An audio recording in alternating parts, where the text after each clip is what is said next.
Ernest Morris was my mentor. I love him to this day. 5 hours after I left that room, he died.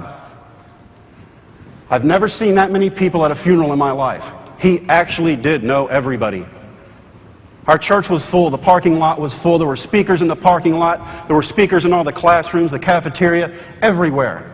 People couldn't even get in the church. He knew and stood for what is right. An amazing man. After I got out of high school, I got drafted by the Milwaukee Brewers, and through 6 years of misery, I had 6 surgeries, and I ended up quitting baseball at the age of 24. It didn't work for me. My dream was done. It was the only thing I ever focused on. I didn't care about grades. I wanted to be a baseball player. Well, I'm in Dr. Andrews' office in Birmingham, Alabama at 24. And he said, "Jimmy, we can fix you up again. We can do another surgery, but the choice is yours. We'll do whatever it is you want." And I said, "Doc, I think it's time for me to grow up. I need to grow up. It's time for me to go home and go back to school. I need to get an education. I need to figure out what dreams really are. I need to find somebody and get married. I need to start a family and have kids. I need to buy a dog." He said, "That is a fantastic plan. Start with a dog."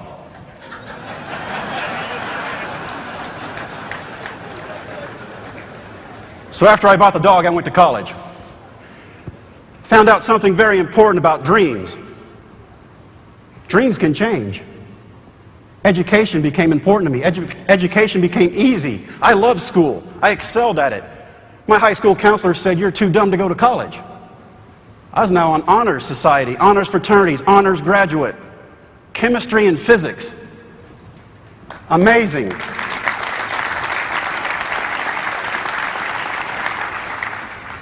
And as I got out of college, I thought, there's one thing I want to do.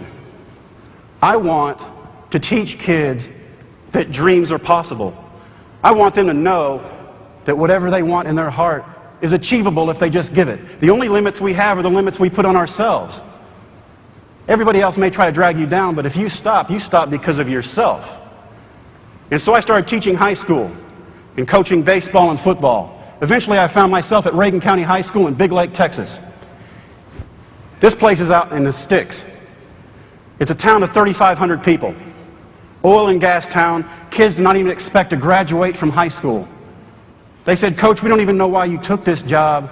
People come through here on their way to somewhere better." The baseball team had won 1 game each year for the 3 years before I'd gotten there. We weren't very good. But I loved teaching in the classroom, and I loved working with these kids. We only had 8 kids show up for my first season of baseball.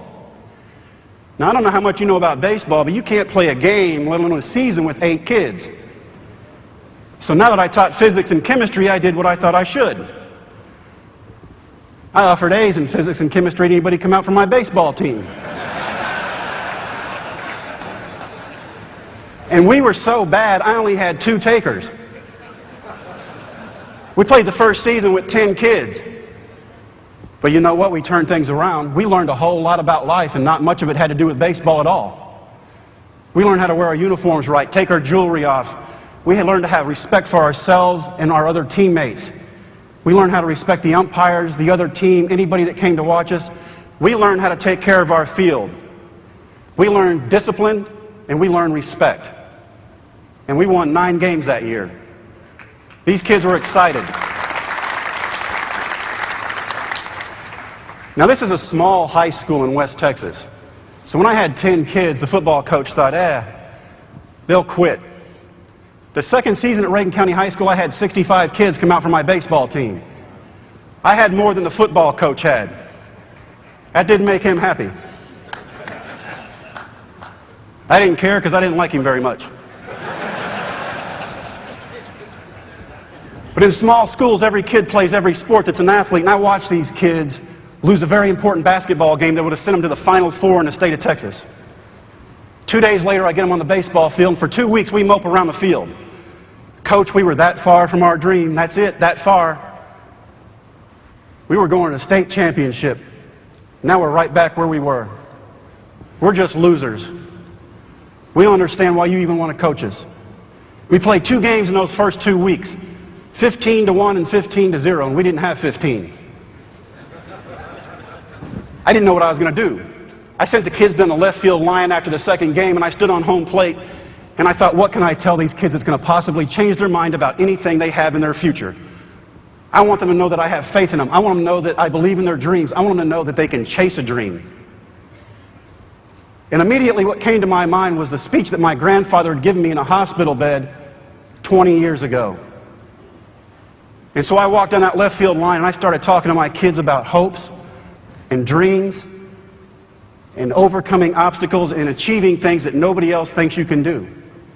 I said, make a ladder of success. Each time you reach one rung, add another one and another one. Nobody can box you in. Nobody can keep you down. You can achieve as far as you want to go, but it's got to be in your heart. I said, you guys have to go out and live life. You can't let life live you. Do not let somebody else decide what you're going to do with your life. You make your own decisions. If it's a dream, chase it, and don't look back. I got about halfway through this speech and I thought I sounded pretty good. My catcher looked at me and he said, Coach, what about your dreams? I said, my dream is to watch you guys finish the season successfully, graduate from high school, and go to college. See what's out there, and then move on.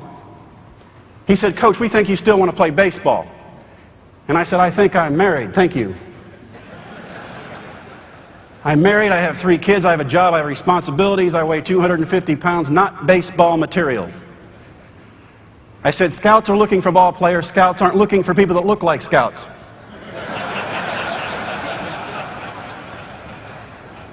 And we went on a little bit further, and my catcher looked at me again. Joel looked at me and he said, well, Coach, the way you teach us the game, the way you know what the other team's going to do before they do it, the way you throw us batting practice, we can't even hit the ball when you throw.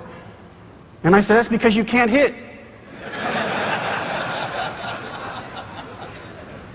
And he said, well, why are you telling us to chase our dreams if you're not willing to do it yourself? And I say, you're 18, you need to shut up. He said, what if we start winning? Will you try out again? I said, I can't do that. I got kids, I got responsibilities, I got you guys, I got bills, I got grown-up life. My dreams have changed. What if we win district? The school has never won a district championship ever. If we win district, you try out again. So for 20 minutes, I argued with these kids about why I should never try out and step on a baseball field again. After 20 minutes, I did what every adult in America does. I caved in. You guys win a district championship, I'll find a tryout somewhere. In the back of my mind, I was going, you are so dumb right now. Your wife will kill you. A funny thing happened, though. These kids got excited. Their heads came up. They got smiles on their faces. They were happy. They were excited. They had a goal. They were going to make Coach go embarrass himself at a tryout. Any way you can teach, right? And I took the bet knowing that I would embarrass myself horribly because at 24, my doctor said, you will never, ever pitch again. Impossible. I didn't care. It helped these kids. At the end of the season, we're playing for the district championship. We're down by 2 runs in the last inning. Now, if our kids ever got behind or if the score was ever close, the chances were we were not going to come back and win that game. These kids came back and they scored 3 runs in the last inning. They won the championship, and I watched them celebrate like they'd won the World Series.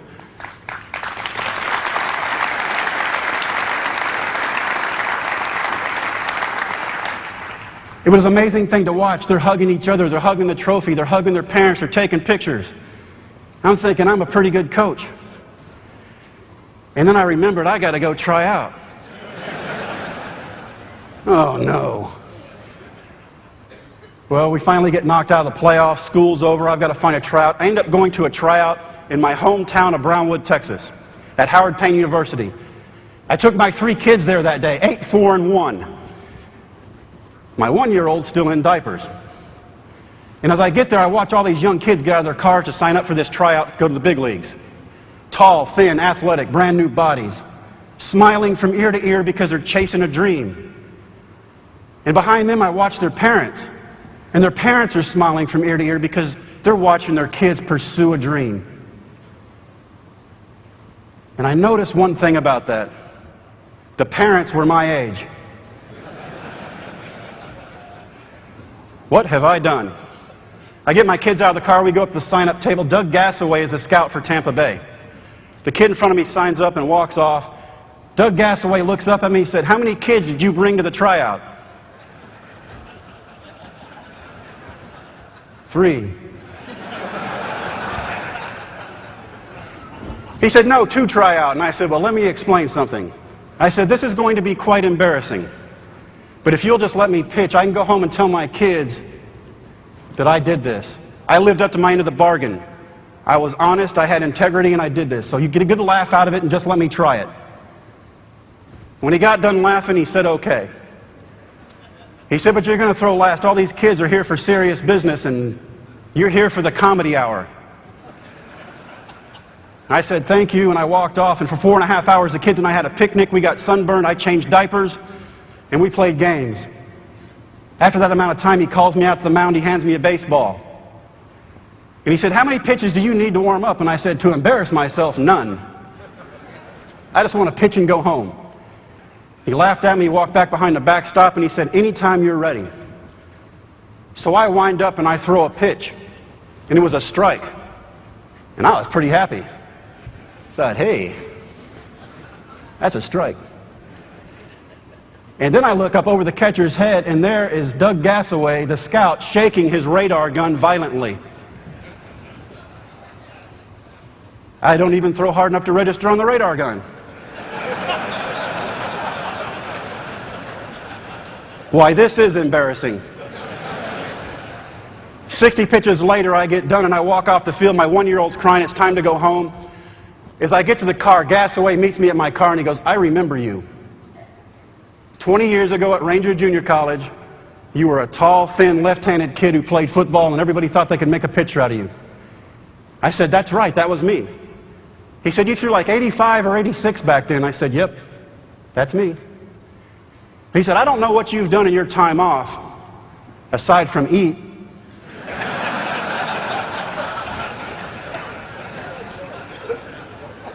But you were throwing 98 miles an hour today.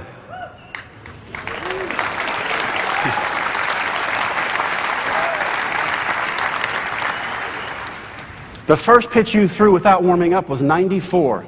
Everything else went up. And I sat there because as a man, I want to jump up and down right now. I threw 98. As a teacher and a coach, I thought, I've been throwing 98-mile-an-hour batting practice.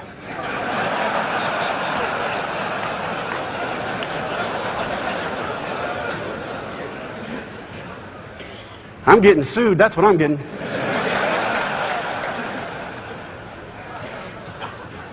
He said, look, you're old. And I said, thank you.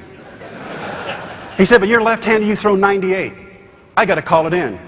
They're going to think I'm crazy. They called it in. 2 days later, they want me to come back and try out again. So I go back and I throw in the pouring rain 2 days later with my 3 kids again. Raining so hard they had to hand me a brand new baseball every pitch. Every pitch, 97.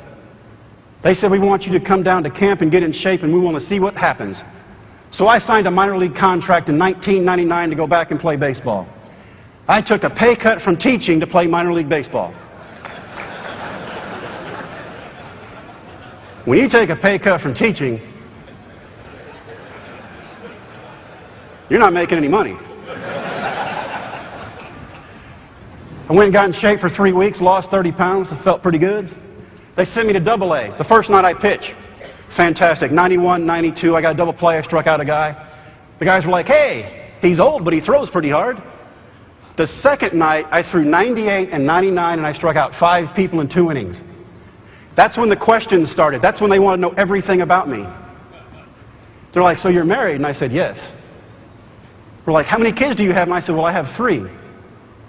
And then this next statement made me realize the age difference between 19 and 35.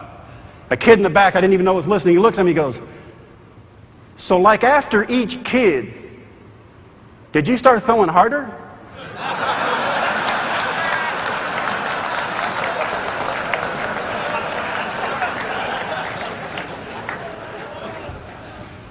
Well, yes, I did. I went to AAA for 2 months, next to the best level of baseball in the world. Guys on their way up, guys on their way down, guys just trying to hold on to their dream. It was an amazing time for me. I wasn't making the decisions anymore, I was a decision. The manager put me in when he wanted me to pitch. I was a kid again, I was living that dream. And I was doing it because a group of kids saw something in me that I didn't think was there anymore. They had faith in me when I'd lost it in myself. I pushed them and they pushed back. And now I'm one phone call away from achieving a lifelong dream. Unbelievable. At the end of those 2 months, I get called up. In September of 1999, 3 months after grading physics and chemistry finals, I'm in the big leagues. The first place we play is at the ballpark in Arlington, where I live in Texas. I'd been gone for 3 months. I had not seen my kids. I couldn't afford to bring them out. My son and I had done homework over the phone. But now I'm achieving my dream. The high school kids showed up at the game. Kids I coached against showed up at the game. My family showed up. Everybody was happy. People that said they knew me from high school showed up. I have no idea who they were. But I'm in my home state with my family and my friends and my high school kids watching me achieve a dream. When I pushed, they pushed back. And we each came out better on the other side. It's amazing what you can do if you just don't quit.